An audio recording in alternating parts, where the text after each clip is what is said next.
feel like I'm sitting like Peggy Bundy, like shaking my leg.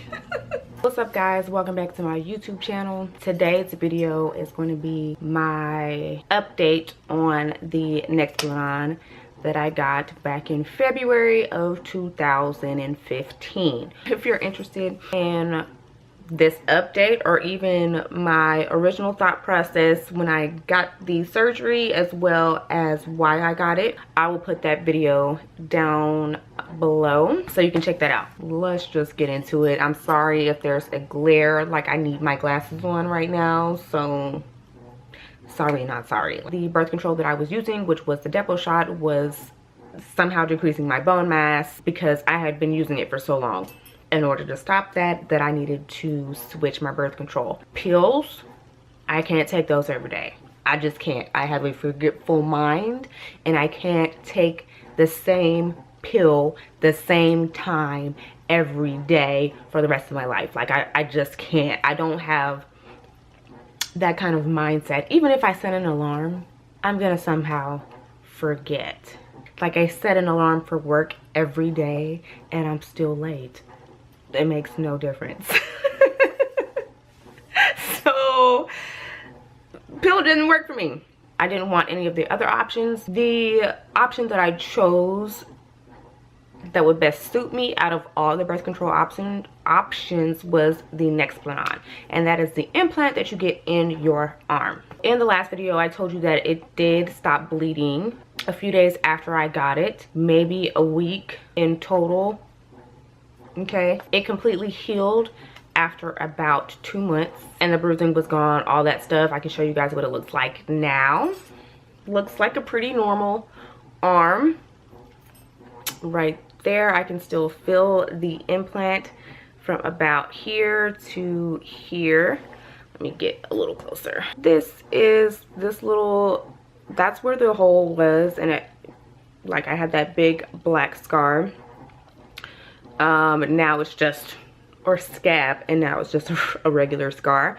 So the implant goes from the top of that hole until right here.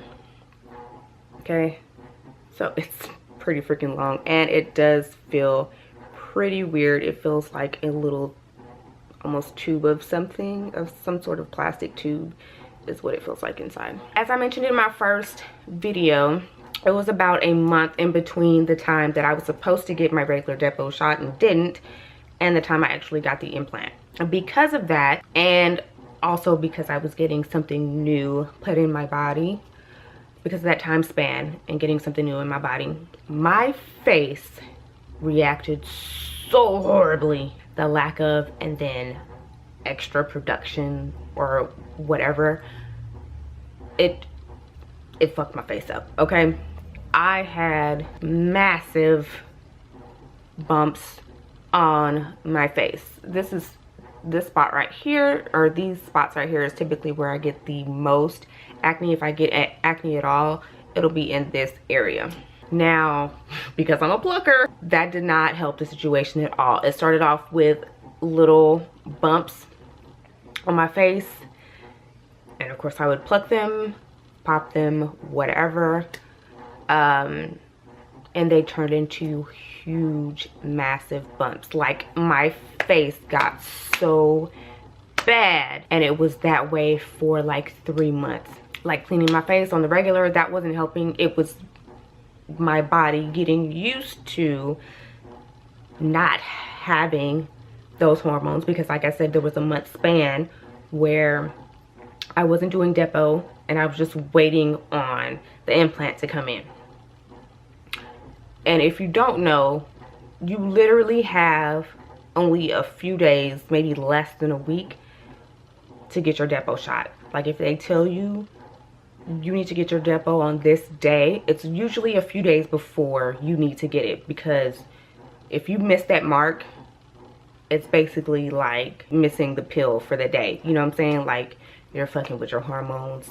Things are gonna get crazy. You need to get this shot. My face was pretty jacked.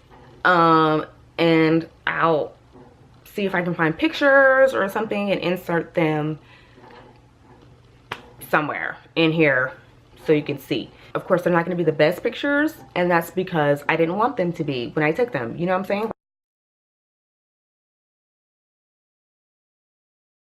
I wasn't feeling that great about my skin, about my face. Actually, it might have been 5 months. 5 months that my skin was actively fucking with my life. It had taken over my skin, and I'm sure it would have gone down sooner had I not, one, missed a month span of not taking birth control, and two, not have messed with my face.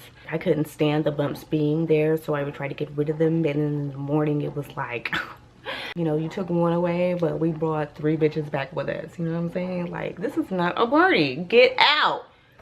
My skin did clear up. It's pretty much clear now. Of course, now I just have big fucking pores because I couldn't stop messing with my face. It doesn't bother me anymore. Sometimes if for whatever reason I end up bumping this part, I notice it, but just touching it or whatever, it feels like nothing. The other thing is not having a period. Like, what?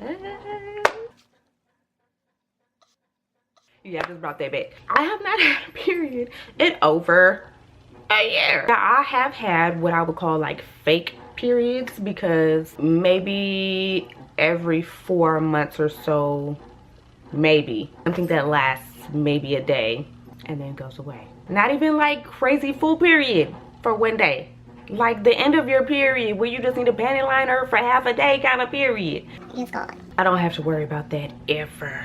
I mean, of course, after the next 2 years we're gonna have to figure some other shit out, but you know, for now, that kind of ever, I don't have to worry about it. Weight gain or loss. I have not gained or lost 1 pound because of this birth control. That's kind of unfortunate for me, you know what I'm saying? Because a lot of people will get birth control and they'll be like, I'm so mad at this birth control, made me gain like 20 pounds. I'm like, what? Really? What'd you take again? Let me get that. I struggle with my weight. I struggle with my weight in the sense that I want to gain weight. I eat a lot of food, and I just can't. My metabolism is up here, and I can't seem to maximize, you know, my food intake to match or surpass that metabolism. And this is my experience and my experience only. I have not gained any weight. I have not had a period. My face was pretty much jacked the hell up for the first 6 months, and that's about it. I will say that every now and then I get cramps that last maybe a half a day, and I feel like my body is like, you still have organs. We're trying to, you know, let's just make sure these bitches ain't rusty. let's just work these hoes out real quick. Me choosing to get the Nexplanon, it was like great. So far, it's been great. I don't have to worry about anything. And of course, the Nexplanon is a form of birth control. Okay, so if you have a full-time job with insurance, boo, it is covered. It is covered on your insurance, okay? Plus, on the depot shot, I was still having irregular cycles. So I would have a cycle like every few months or whatever, and sometimes it would last 3 days, and sometimes it would last 14. It was hell. A lot of people have been asking me about this video. There weren't any, I can't remember if I hit all the questions, and if I didn't, I'm so sorry. Ask them down below and I promise I'll answer them for you. If anything does change, I will let you guys know if it changes. And I will also share my experience of having to take it out. I'm not ready for that, but we got 1.5 years until that happens. I think it's worked fine. I think it's worked just fine for me, and if you try it, I hope it works fine for you. I'm not a doctor. I cannot recommend anything. I mean, I can recommend it. I do, but it don't mean shit because I ain't a doctor. You do you, boo, and don't blame me if it don't work for you. I'm just showing you a little piece of my word and what I've been through. So I hope you guys enjoyed this video. Thanks so much for watching, and I will see you next time.